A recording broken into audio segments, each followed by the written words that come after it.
أعوذ بالله من الشيطان الرجيم بسم الله الرحمن الرحيم وعدكم الله مغانم كثيرة تأخذونها فعجل لكم هذه وكف أيدي الناس عنكم ولتكون آية للمؤمنين ويهديكم صراطا مستقيما وأخرى لم تقدروا عليها قد أحاط الله بها وكان الله على كل شيء قديرا. أعوذ بالله من الشيطان الرجيم بسم الله الرحمن الرحيم وعدكم الله مغانم كثيرة تأخذونها فعجل لكم هذه وكف أيدي الناس عنكم. اللہ تبارک تعالیٰ نے تم سے بہت ساری غنیمتوں کا وعدہ فرمایا. تأخذونها جن غنیمتوں کو تم حاصل کرو گے. مغانم کثیرتن موصوف اور تأخذونها جملہ فعلیہ ہو کر اس کی صفت. فعجل لکم هذه اللہ جل شانہ نے اس غنیمت یعنی خیبر کی غنیمت کو جلدی تمہیں دے دیا. وکف ایدی الناس عنکم اور لوگوں کے ہاتھوں کو تم سے دور رکھا باز رکھا.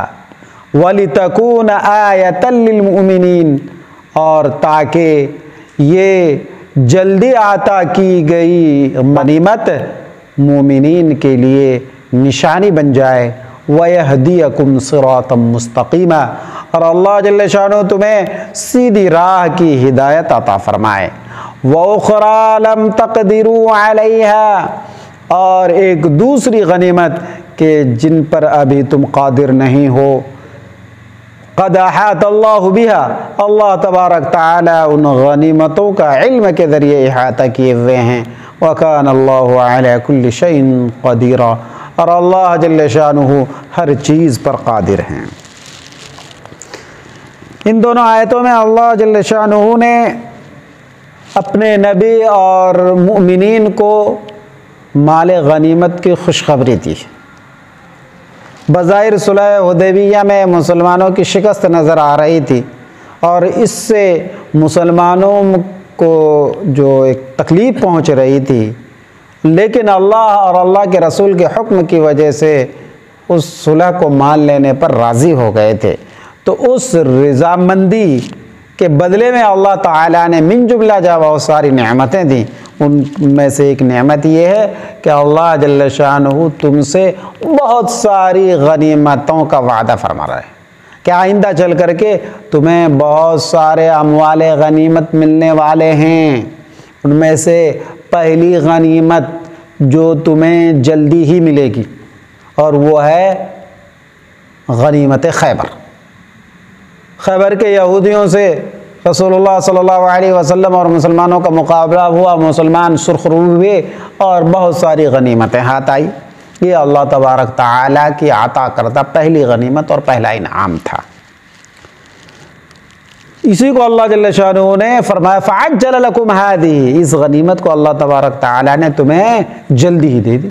چنانچہ ذی قعدہ کے مہینے میں حدیبیہ سے واپس ہوئے تھے اور ذی الحجہ اور محرم کے مہینے میں سن 7 ہجری میں رسول اللہ صلی اللہ علیہ وسلم اور صحابہ کرام نے خیبر کی جانب کوچ کیا اور وہاں سے غنیمت حاصل ہوئی. جب رسول اکرم صلی اللہ علیہ وسلم اور صحابہ کرام پہنچ گئے خیبر تو بہت سارے جو مسلمانوں کے دشمن تھے اور یہودیوں کے حلیف تھے غطفان وغیرہ کے قبائل، انہوں نے ارادہ کیا کہ اب اچھا موقع ہے کہ مدینہ پر حملہ کر دیا جائے، یثرب پر حملہ کیا جائے اور مسلمان جو بچے کھچے وہاں ہیں یا جو ان کی عورتیں وہاں موجود ہیں ان سب کو تہہ تہہ کر دیا جائے. لیکن پھر ان کے دلوں میں مسلمانوں کا رعب اس طرح سے چھایا کہ وہ لوگ مدینہ پر حملہ کرنے پر قادر نہیں ہوئے. اسی کو اللہ جل شانہ نے ارشاد فرمایا وَكَفَّ أَيْدِيَ النَّاسِ عَنْكُمْ، اور اللہ وہ ذات ہیں کہ جنہوں نے لوگوں کے ہاتھ تم سے روکے، لوگوں کو حملہ کرنے سے باز رکھا بھئی طور کہ تمہارا رعب ان کے دلوں میں ڈال دیا۔ اور بعض مفسرین فرماتے ہیں کہ اس سے مراد وہ حملہ ہے کہ جب رسول اللہ صلی اللہ علیہ وسلم صلح حدیبیہ کے موقع پر مقام حدیبیہ میں قیام پذیر تھے تو مشرکین مکہ میں سے چند لوگ چپکے سے آپ پر حملہ کرنا چاہتے تھے، لیکن حضرت خالد بن الولید رضی اللہ تعالیٰ عنہ کے دستے نے ان کو پکڑ لیا۔ اس طرح سے اللہ جل شانہ نے اپنے رسول کی حفاظت فرمائی تو اس کی جانب اشارہ کیا ہے۔ بہرحال دونوں میں سے کوئی سا بھی واقعہ ہو، دونوں جگہ اللہ کے رسول کی حفاظت اللہ نے فرمائی۔ وَلِتَكُونَ آیَةً لِّلْمُؤْمِنِينَ، اللہ جل شانہ فرماتے ہیں کہ بہت ساری غنیمتوں کا تم سے وعدہ ہے، لیکن ایک غنیمت ہم نے بہت جلد تم کو دے دی تاکہ تمہیں عبرت حاصل ہو کہ اللہ جل شانہ ہر چیز پر قادر ہے، ہر چیز پر قادر ہے۔ اور تمہارے دلوں میں جو صلح حدیبیہ کی شکست کی وجہ سے ایک وسوسہ اور خوف پیدا ہو رہا تھا، وہ خوف بھی دور ہو جائے اور اللہ تبارک تعالیٰ اس واسطے سے تمہیں صراط مستقیم کی ہدایت عطا فرمائے۔ کہتے ہیں یہی مال غنیمت نہیں، پھر آگے چل کر کے روم اور فارس، عیسائی اور مجوسیوں سے مقابلے ہونے والے ہیں، اور وہاں بھی اللہ جل شانہ تمہیں بہت ساری غنیمتیں عطا فرمائے گا، جن غنیمتوں کا تمہیں کچھ عطا پتہ نہیں، لیکن اللہ جل شانہ کو ہر چیز کا پتہ ہے۔ اللہ تعالی ہر چیز کا احاطہ کیے ہوئے ہیں، کیونکہ اللہ جل شانہ ہر چیز پر قادر ہیں۔